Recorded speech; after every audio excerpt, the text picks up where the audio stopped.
तो stock market में जो हमें लगातार फॉल देखने को मिल रहा है, लास्ट वीक भी ऑलमोस्ट अराउंड 11% का करेक्शन हमें ऑलरेडी देखने को मिल चुका है और अभी भी मार्केट इस वक्त 9% के करेक्शन पे बैठी हुई है। तो क्या ऐसे में एक मल्टी कैप म्यूचुअल फंड में पैसा इन्वेस्ट करना आपके लिए आने वाले समय में बेनिफिशियल होगा या नहीं होगा, यही हमें आज की इस वीडियो में जानना है, क्योंकि बहुत से व्यूवर्स के क्वेश्चन मुझे कमेंट सेक्शन में इस चीज के बारे में देखने को मिल रहे हैं। वैसे तो इस टॉपिक के ऊपर मैं ऑलरेडी एक वीडियो बना चुका हूँ। बेसिकली इस वीडियो में मैंने फ्लेक्सी कैप म्यूचुअल फंड और मल्टी कैप म्यूचुअल फंड के बीच में परफॉर्मेंस कंपैरिजन किया था कि लास्ट जो बुल रन आया था उस बुल रन में फ्लेक्सी कैप या मल्टी कैप में से किन म्यूचुअल फंड्स ने ज्यादा बेटर तरीके से परफॉर्म किया है। लेकिन आज के इस वीडियो में मैं specifically multi cap mutual fund के बारे में और भी डिटेल में बात करूंगा। आई एम श्योर ये वीडियो आपके लिए हेल्पफुल रहेगी अपनी डिसीजन मेकिंग करने के लिए। मोर ओवर हम जानेंगे grow multi cap mutual fund के बारे में। इस म्यूचुअल फंड के बारे में बाकी की डिटेल्स आपको वीडियो में आगे चल के मिल जाएंगी। तो आइए जल्दी से स्टार्ट करते हैं। मेरा नाम है रंजन और आप देख रहे हैं your everyday guide.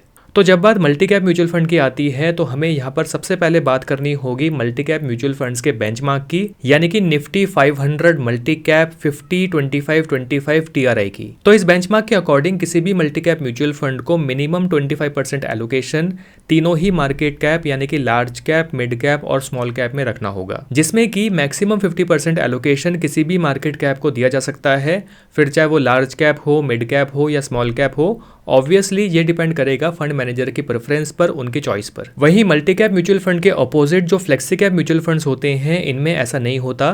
Flexi cap mutual funds में फंड मैनेजर के पास यहाँ पर फुल फ्रीडम होता है कि वो जैसे चाहें वैसे अपना allocation large cap, mid cap या स्मॉल कैप में रख सकते हैं।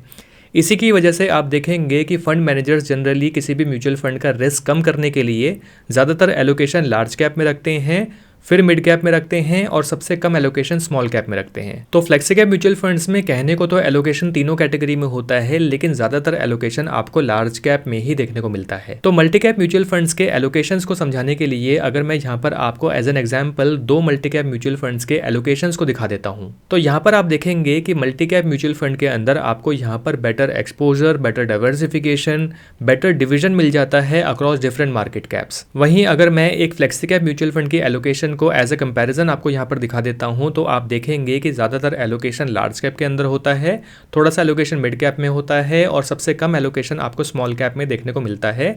ज़्यादातर केसेस में फ्लेक्सी कैप के अंदर आपको ऐसे ही एलोकेशंस देखने को मिलेंगे। देखिए, इसका ये आप बिल्कुल भी मतलब मत निकालिएगा कि मैं यहाँ पर फ्लेक्सी कैप म्यूचुअल फंड्स को खराब कह रहा हूँ, ऐसा नहीं है। अगली चीज़ ये है कि किस म्यूचुअल फंड को आप किस मार्केट कंडीशन में चूज करते हैं अपनी इन्वेस्टमेंट्स करने के लिए, ये भी डिफरेंस ला सकता है कि आपको आने वाले समय में अच्छे रिटर्न्स मिल पाएंगे या नहीं। इसी बात पे नेक्स्ट पॉइंट हमारे पास आता है best time to invest in multi cap mutual funds. तो जब खासतौर पे बात आती है मार्केट में आए बड़े करेक्शन की या फिर मार्केट में आए एक छोटे डिप की, ऐसे समय में एक मल्टी कैप म्यूचुअल फंड को चूज करना, उसमें अपना पैसा इन्वेस्ट करना आपके लिए एक स्मार्ट डिसीजन बन सकता है। देखिए, बात घूम फिर के वहीं आ जाती है और सारी बात आ जाती है एलोकेशंस पे।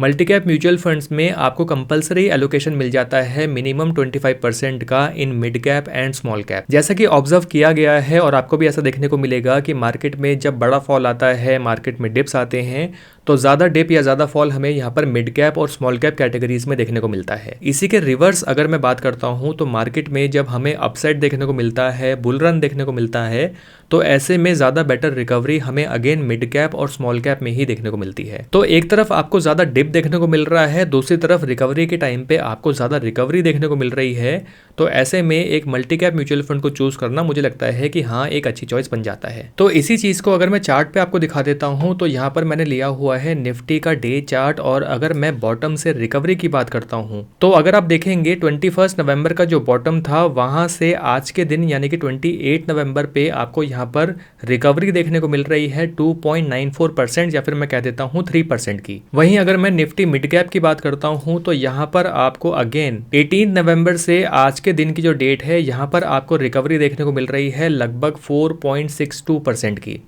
और अगर हम बात करते हैं स्मॉल कैप 250 इंडेक्स की, तो यहाँ पर आपको इसके बॉटम से यानी कि 18 नवंबर से अगेन जो रिकवरी देखने को मिल रही है ये है ऑलमोस्ट 5.73% की। तो क्लियरली रिकवरी के समय में हमें यहाँ पर निफ्टी 50 के मुकाबले निफ्टी मिड कैप 150 इंडेक्स और निफ्टी स्मॉल कैप 250 इंडेक्स, इन दोनों के अंदर ज़्यादा बेटर रिकवरी देखने को मिल रही है कंपेयर टू निफ्टी 50 इंडेक्स। तो भले ही मार्केट में आपको यहाँ पर रिकवरी देखने को मिल रही हो, लेकिन ऐसा नहीं है कि मार्केट यहाँ पर हफ्ते 10 दिन में या फिर एक महीने में कंप्लीट रिकवर कर जाएगी, आपको बुल रन देखने को मिलेगा, ऐसा नहीं है।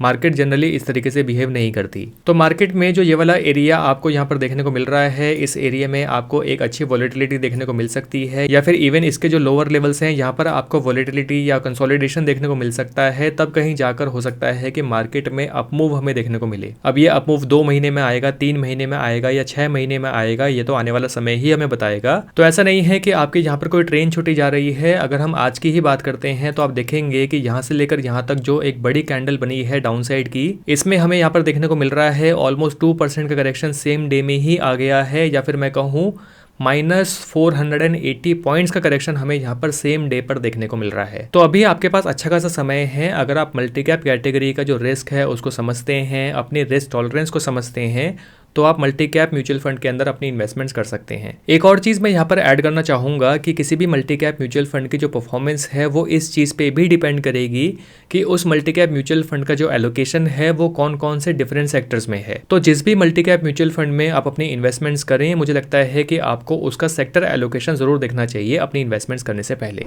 अब जो multi cap mutual fund category है, इसके अंदर आपको बहुत से different multi cap mutual funds मिल जाएंगे, और ग्रो भी अपना एक multi cap mutual fund launch कर रहा है। इसका नाम है Groww multi cap fund direct growth, और इसका एनएफओ पीरियड है 26 नवंबर से लेकर 10 दिसंबर 2024 तक का, और इसकी जो अलॉटमेंट डेट है वो है 17 दिसंबर 2024। और जैसे कि हम जानते हैं कि जब भी कोई एनएफओ आता है तो किसी भी एनएफओ का जो एनएवी स्टार्ट होता है वो होता है ₹10 से। इस म्यूचुअल फंड की जो मिनिमम इन्वेस्टमेंट्स हैं, फिर चाहे आप एसआईपी के थ्रू इन्वेस्टमेंट्स करें या फिर लमसम इन्वेस्टमेंट्स करें, मिनिमम इन्वेस्टमेंट्स आप यहाँ पर ₹100 से स्टार्ट कर सकते हैं। इस फंड का एग्जिट लोड है 1% का। अगर आप 1 साल से पहले ही अपने म्यूचुअल फंड के यूनिट्स को सेल कर देते हैं, म्यूचुअल फंड को रिडीम कर लेते हैं, तो मैं यहाँ पर हमेशा ही सजेस्ट करता हूँ, किसी भी म्यूचुअल फंड के लिए मैं ये चीज़ सजेस्ट करता हूँ कि अगर आप म्यूचुअल फंड में अपनी इन्वेस्टमेंट्स कर रहे हैं तो कम से कम 4 से 5 साल के लिए इतना टाइम होराइजन लेके आपको अपनी इन्वेस्टमेंट्स यहाँ पर करनी चाहिए। फाइनली और मोस्ट इंपॉर्टेंट चीज़, अगर हम रिस्क की बात करते हैं तो इस म्यूचुअल फंड को रिस्कोमीटर पे लेबल मिला है वेरी हाई रिस्क का।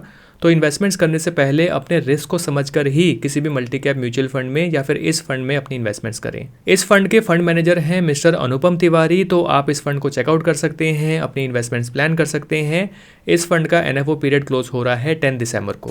आई होप ये वीडियो आपके लिए हेल्पफुल रही होगी। तो जाने से पहले चैनल को सब्सक्राइब करना मत भूलिएगा। जल्दी ही मिलेंगे नेक्स्ट वीडियो में। Thank you for watching.